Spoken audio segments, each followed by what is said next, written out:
National 9 News, this is Nightline with Hugh Riminton.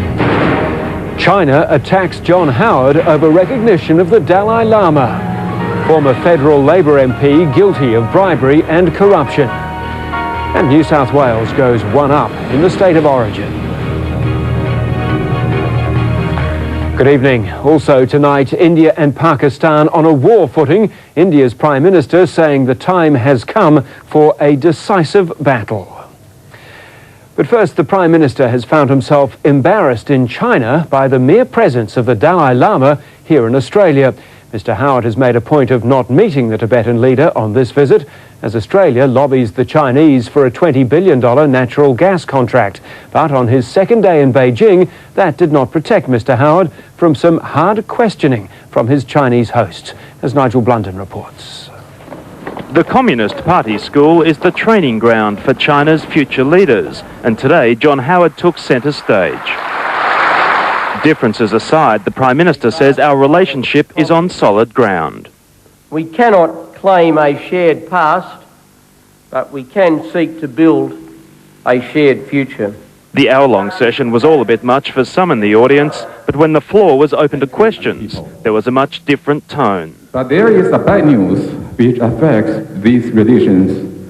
As we know, on last Saturday, Dalai Lama arrived at Australia for a 10-day visit. But far from being embarrassed, Mr. Howard launched a strident defence of our decision to allow Tibet's exiled leader to visit Australia.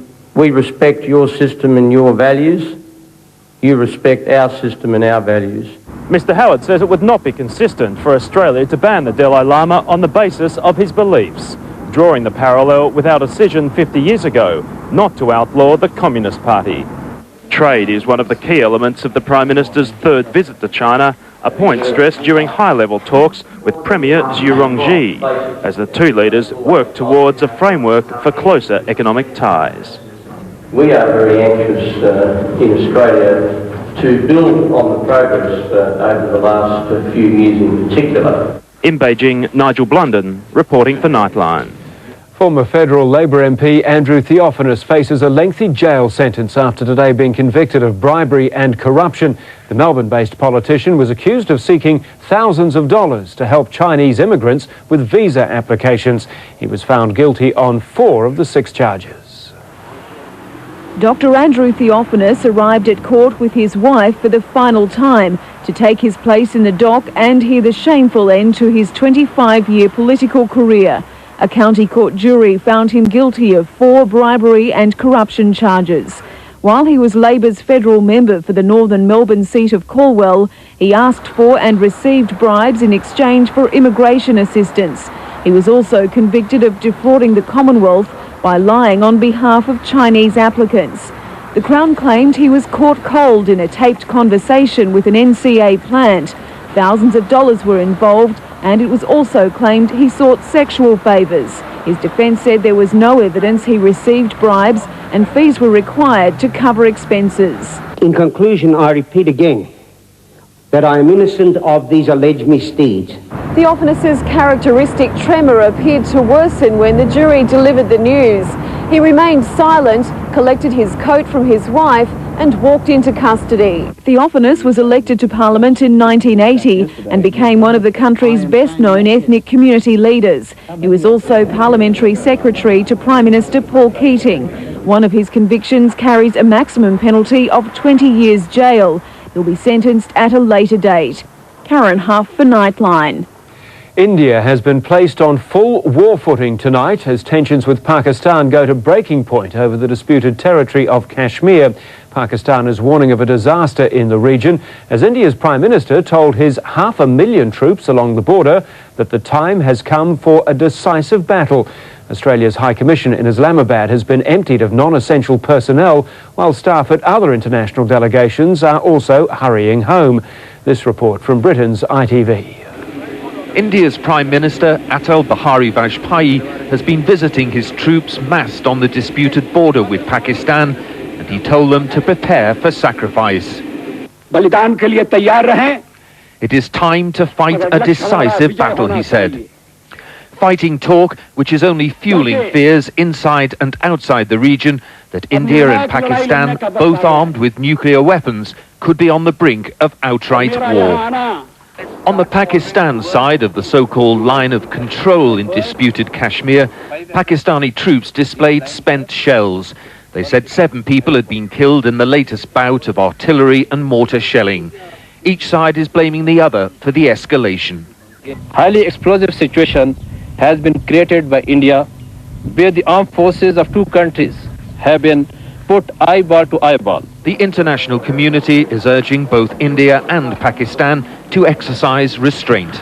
We call on India and Pakistan to work to resolve the current crisis peacefully and through dialogue that can eventually result in a permanent solution. The tension in Kashmir has been further heightened by the assassination of a moderate Kashmiri separatist leader. Abdul Ghani Lone was shot dead yesterday. And adding to the sense of crisis is the news that Britain is withdrawing most of its diplomatic staff from Pakistan. The majority of diplomats based in Islamabad, Karachi and Lahore are to return home urgently because, the Foreign Office says, of terrorist threats. And an emergency in Thailand today when a Buddhist monk invaded the National Parliament carrying an AK-47 rifle. He took 30 hostages, demanding an investigation into his claims that he'd been a victim of police brutality. An undercover policeman finally got close enough to grab the weapon. The monk was arrested and now faces 20 years in jail. New York's famous Brooklyn Bridge was closed for several hours tonight. The Statue of Liberty is also under constant heightened watch. Both are symptoms of a new anxiety about terrorist attacks, sparked by comments from a Taliban prisoner held at the US base in Cuba. Truck bombs are the big fear aimed at New York landmarks. The alert had New York police checking every truck heading for the bridges and tunnels into Manhattan. At another possible target, the Statue of Liberty, extra security as well. But the steady drumbeat of terrorist alerts is leaving most wondering just how worried they should be. Good evening, everyone. We're going to begin with the threat of terrorism tonight and say right up front that we have no idea how serious it is. Confusion because Tom Ridge, the man in charge of security in America, says despite the warnings, the nation won't be put on higher alert. This latest concern was triggered because of information from one Taliban detainee in the American prison camp in Cuba. No one dared not to take it seriously. Additional terrorist attacks are very, very likely. And from the Secretary of Defense, a warning that even a nuclear attack could not be ruled out. We have to recognize that terrorist networks have relationship with terrorist states that have weapons of mass destruction, and that they inevitably are going to get their hands on them, and they would not hesitate 1 minute in using them. Security was tight all over New York City. And now the stock exchange even has its own bomb-sniffing dog. It's not just the New Yorkers who need to worry. The FBI also says tourist destinations and other landmarks right across America are also possible targets, so security has been stepped up there as well.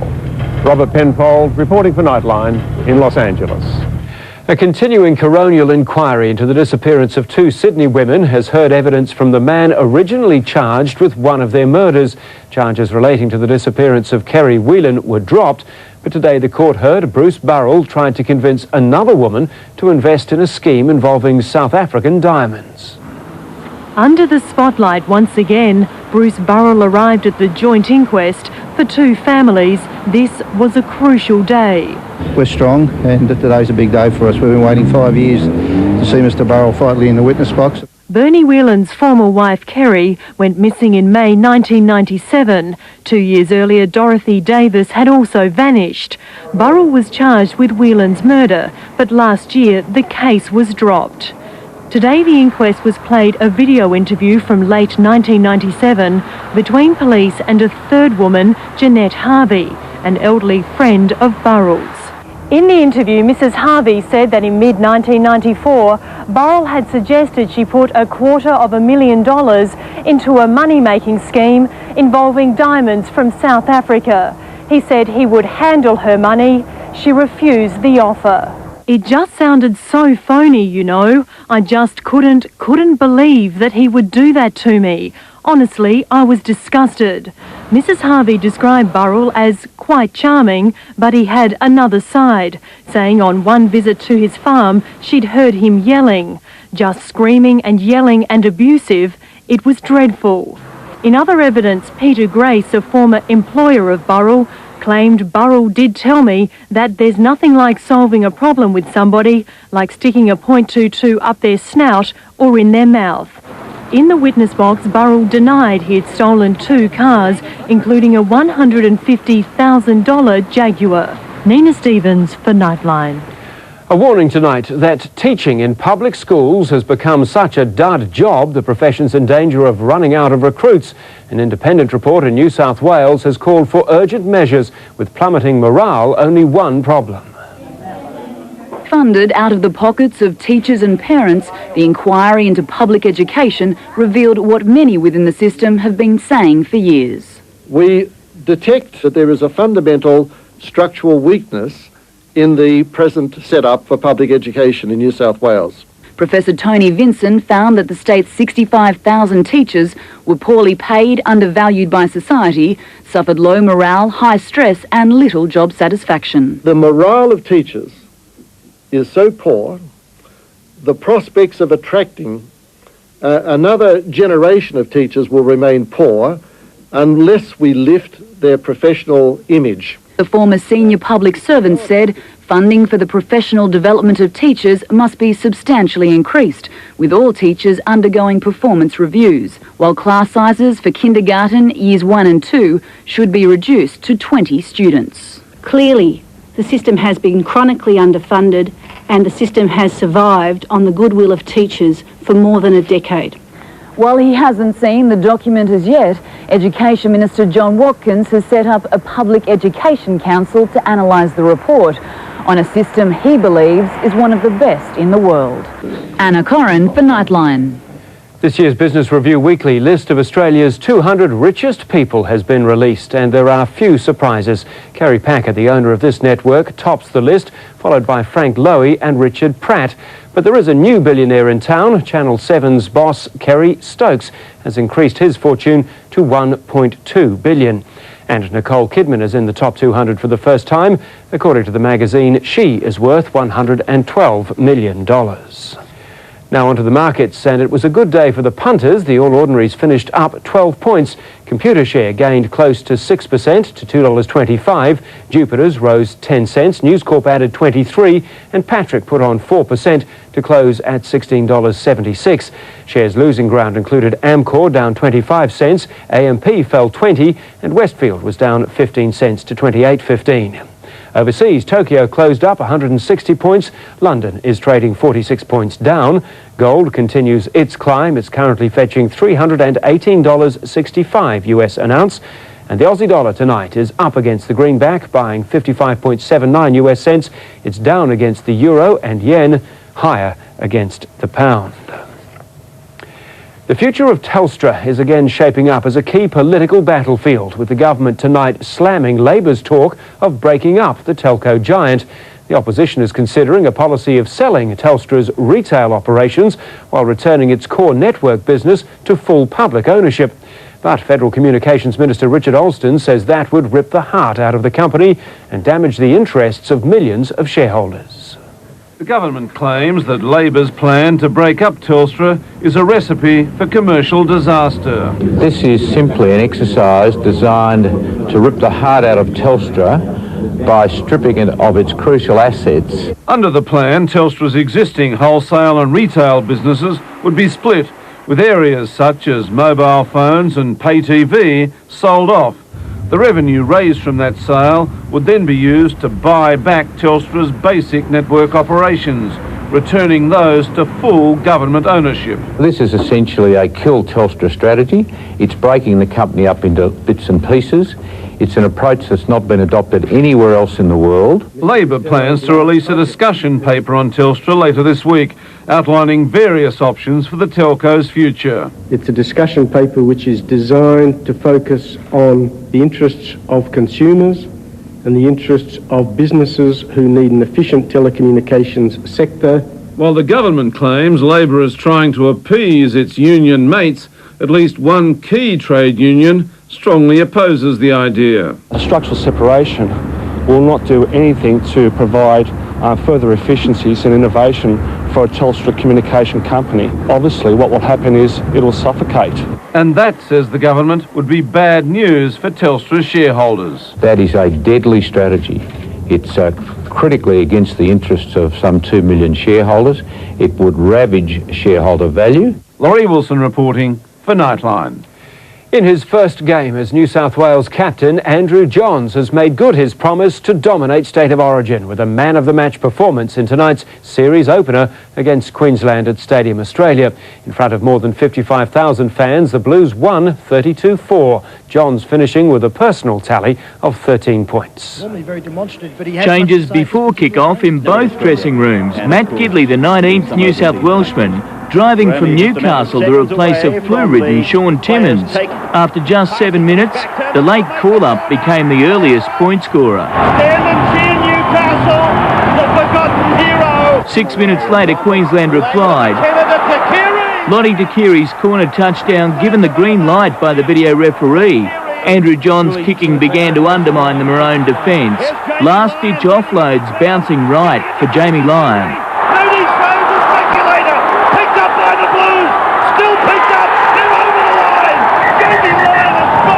In play or off the mound, every Johns kick produced points. Andrew Johns really online. Fullback Brett Hodgson finding a hole round the ruck for his captain to score 4 more. His first Origin try as captain. Johns' kicking game caused short and long-range damage. A 40-20 touch finder putting his team in prime position. Darren Lockyer pulled off a try-saver. What a tackle! Before referee Bill Harrigan sent Queensland captain Gordon Tallis to the sin bin. A field goal completing a great first half for Johns. New South Wales leading 21-4. Despite playing a man down, Tallis returned with his team trailing by the same margin. No getting by Lockyer in defence. But next play, Tamana Tahu completed the game breaker. In his 32nd game, the oldest man to play Origin, 35-year-old Alan Langer was benched. On debut, Hodgson completed Queensland's second worst Origin defeat. Hodgson is going to cap a magnificent Origin debut. And the 70-metre try, what was that like? Oh, mate, tiring. We're under a little bit of pressure this week, but you know, I sort of stated what I want to do, but I think it was taken out of context a little bit. Thank goodness it's a 3-game series, but at least we'll be able to learn from what we did tonight, which wasn't enough. Brisbane's ANZ Stadium hosts Game 2 in a fortnight. Andrew McKinlay for Nightline. Ahead on Nightline, gas bottle fear as a warehouse bursts into flames. And the Queen unveils a stunning new gallery for her royal treasures. This is Nightline. An emergency in Brisbane's southern suburbs today when a massive fire destroyed a paper warehouse. The blaze at Acacia Ridge turned into a 12-hour battle as firemen tore the building down, fearing gas bottles would explode. A truckie loading into Acacia Ridge needed to run only 50 metres to alert the fire service. There was someone bashing on the door, said, hey, there's fire out here. They come flying outside and said some polite words. Fueled by 1-ton rolls of tissue paper, the fire lit up the sky. Yeah, it was about 4 or 5 metres up over the roof, and then every now and then you've seen a real bright light, some more explosions going off. After the early explosions, police declared a state of emergency, waiting for the owners of adjacent buildings to arrive before deciding what other hazards they may be facing. There are 3 gas cylinders within the building that have been subject to the fire for the total time it's been burning. Once the danger of explosion was gone, an excavator was brought in to drag the flaming rolls outside. To avoid the danger of a collapse, the building was eventually pulled down. Fire investigators haven't yet established what caused the blaze. Steve Marshall for Nightline. Working parents have a new cause for guilt tonight. A new study indicates children who spend more than 30 hours a week in childcare are likely to have a range of problems, including poor performance in class. 2-year-old Keely Hudson spends 10 hours a day, 5 days a week in daycare. I don't like the long hours, but she copes really well. According to new research, though, the toddler may not cope so well when she moves from daycare to school. When children had 30 hours or more or attended for 4 or 5 days a week, they are at increased risk of detrimental outcomes when they started school. The Melbourne University study found those outcomes included more aggressive social behaviour, an inability to follow classroom rules, and poorer academic performance during the first year of school. What that shows, according to Dr Margetts, is that children's attendance hours must be limited unless centres are given more funding to increase carer numbers. But centre operators say the report is nonsense and contradicts international findings. Their social skills in care are certainly heightened rather than diminished.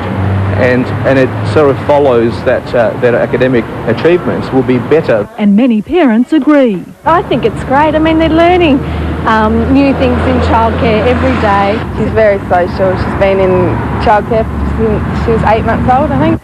Susie Rains for Nightline. The Palestinian leaders of the siege of Bethlehem are on the move again. They were given temporary sanctuary in Cyprus this month as part of a deal to end the standoff at the Church of the Nativity.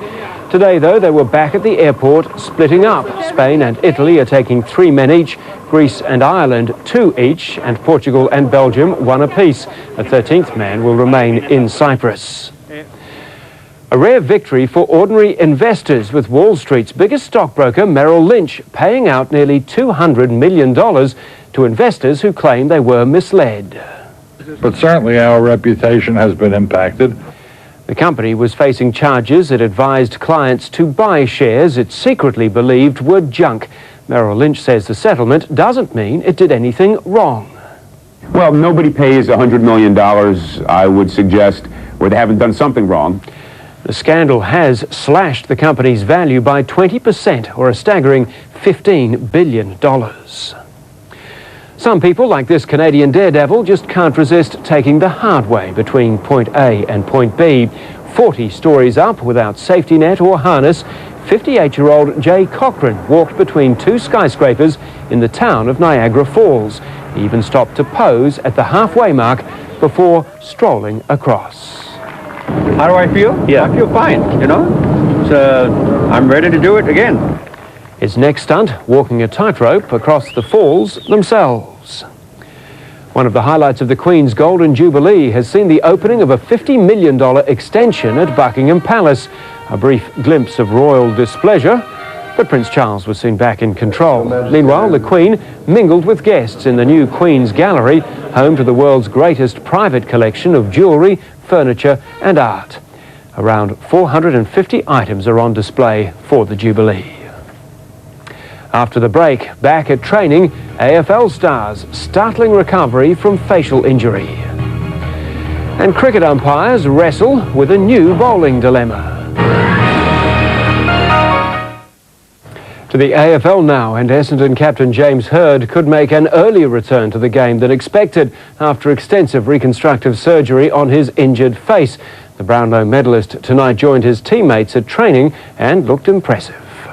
In a closed session to ease Hird back onto the track, the courageous skipper appeared to enjoy being among friends again after less than 3 weeks out of action, nursing his fragile face. Completing the warm-up, Hird surprised some by joining in ball work, appearing to have lost none of his touch in his time away from Windy Hill. Hird was given the all-clear from his surgeon to resume running just this morning. It was anticipated he would only be jogging some slow laps. Testing himself fully, Hird stayed with his teammates and completed the regular drills for around half an hour, having been told by doctors to pull out if he started to develop a headache.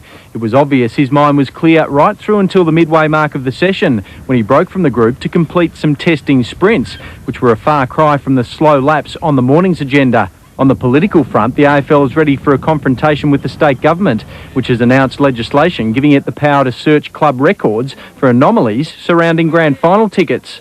It's taken the clubs by surprise. They couldn't dream of the what I think is quite draconian legislation that's come about. Also on the league's agenda today, a meeting of the Rules Committee, and while there'll be no changes just yet, rules such as time wasting will be reviewed at season's end. And 3 milestones looming this weekend: Bulldog pair Rowan Smith and Scott West join the 200 club, while St Kilda's Robert Harvey chalks up game 250. Anthony Mithen for Nightline. The Commonwealth Games gymnastics trials got off to a dramatic start today, with the juniors outclassing the more experienced competitors. The Games are just 2 months away, and the coach later made her feelings clear about the performances. Organisers are intent on making these trials as close to Commonwealth Games competition as possible. Thankfully, it wasn't the real thing, with several of the top fancies cracking under the pressure. Sydney Olympian Alexandra Croak came to grief on the bars, but then made up valuable points with a graceful floor routine.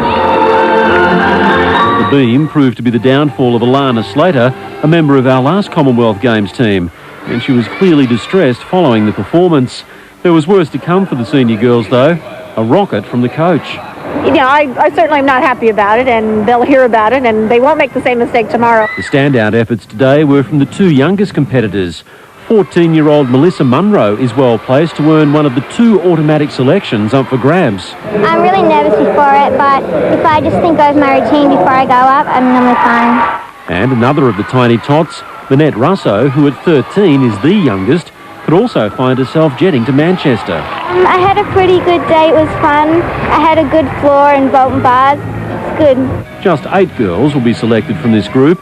The number will eventually be reduced to 6 to form the Australian team. Tony Jones for Nightline. Another tricky problem for Sri Lankan cricket. Seam bowler Ruchira Perera has been reported for a suspect action during the drawn test with England. Australia's Daryl Harper joined the Indian umpire in drawing attention to Perera's action on the final day. Perera took 3 wickets in the test, 2 in the second innings with successive balls. Next, tomorrow's weather details, the latest on tonight's top stories, and sizzling in the sun, the new solar Barbie.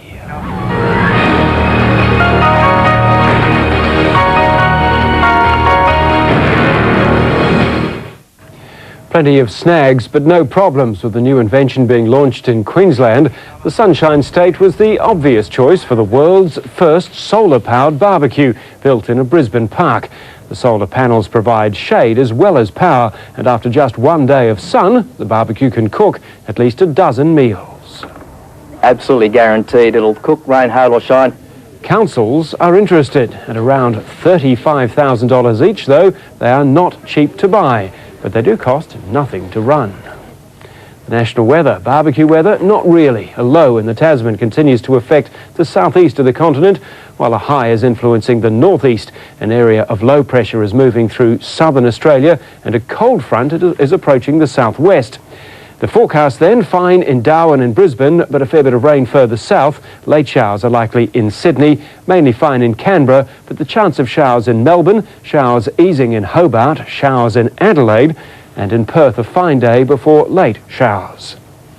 Now updating our main stories tonight, and Prime Minister Howard has been quizzed by Chinese officials about why Australia has allowed the Tibetan leader, the Dalai Lama, to make his 4th visit to this country. Mr. Howard, on the 2nd day of his visit to Beijing, defended Australia's democratic system and its values. India's Prime Minister has warned his troops to prepare for sacrifice, saying the time has come for a decisive battle with Pakistan. Pakistan, in turn, has warned of an imminent disaster. Both countries possess nuclear weapons. The Indian Navy has moved its fleet to within striking distance of the Pakistan coast. And New South Wales has scored a decisive 32-4 win in the season's first Rugby League State of Origin clash with Queensland. The Blues seized control early in the game and went on to score 5 tries to 1. New South Wales skipper Andrew Johns was named man of the match with 1 try and 5 successful kicks. And that was the day. I'm Hugh Riminton. From all of us here at Nightline, good night.